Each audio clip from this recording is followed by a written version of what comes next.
Welcome to it. Yes, it is your feel-good show, the midday edition of your feel-good show, Expresso, live right here on SABC3.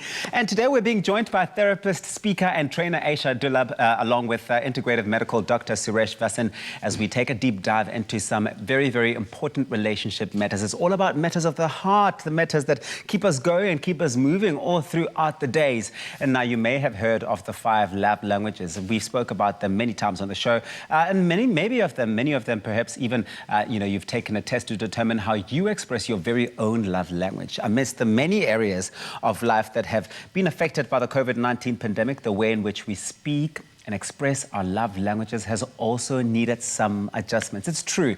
And we're going to find out just how from Asha and Dr. Suresh. It's so good to have you guys here. You almost have to take a bit of a deep sigh before you get into this conversation. But it's so good to have you. Thank you so much for joining us. Pleasure. Let's start here, Asha. For those who don't know about the concept of love languages, what is the concept of love languages and what are these different sort of categories or sections of love languages? Well, Tabisa, it's so great that we both are speaking the same language right now, so I can understand you. So can you imagine your partner speaking Chinese and you speaking English? You'll obviously not understand or resonate with each other. So love languages are all about understanding how we give and receive love. Yes. It helps us to improve our relationships. It helps us to communicate our needs when it comes to love. And there's 5 categories of love languages. The first one is acts of service. So that's just like doing something for your partner.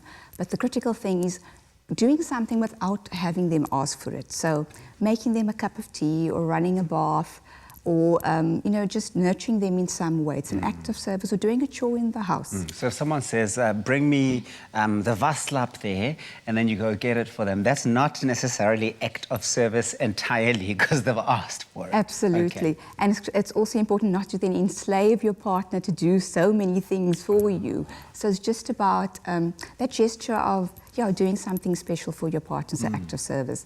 The next one is physical touch. A beautiful love language where we just connect. Could be just a hug, it could be a handshake, it could be just your hand on your partner's leg.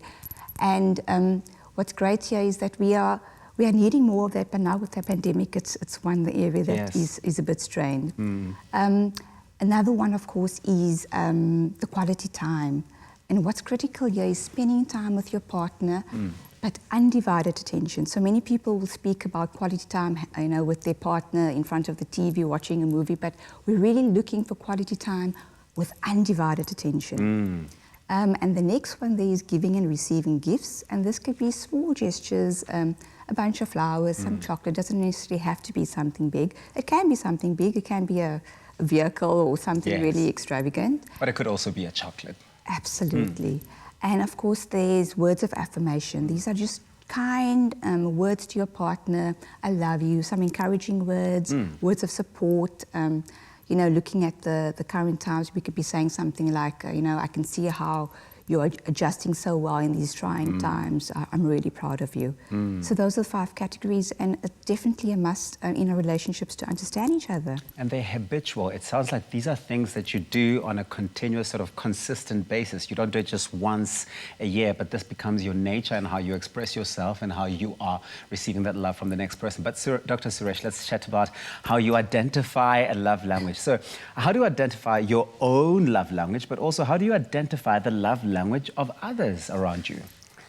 We must remember that love, or the energy of love, is the foundation. It's all there is. It's our ground state. And the aspect of love languages is a great roadmap to know who you are, how you think, how you behave, and your partner. What's his or her appreciative aspects of his or her life, what makes each other tick in terms of the experience of love.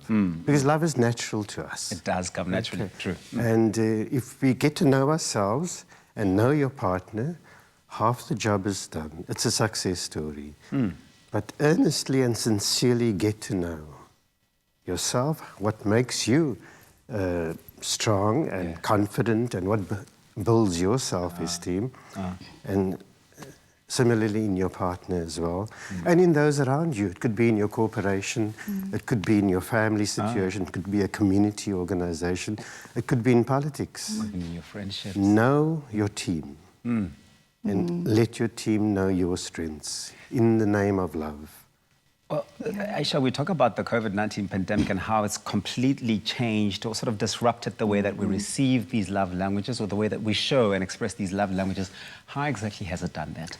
Sure, I think the one love language that has really been impacted is physical touch because of the social distancing and the masks. For those people that are living together, I think, a massage, a foot or hand massage, that's still a way of connecting. But for those that are used to, shaking a hand or giving a hug and a greeting, that's really been impacted.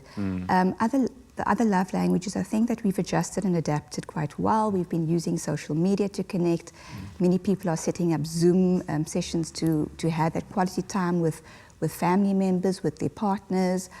Words of affirmation is also done through text, sending a lovely message.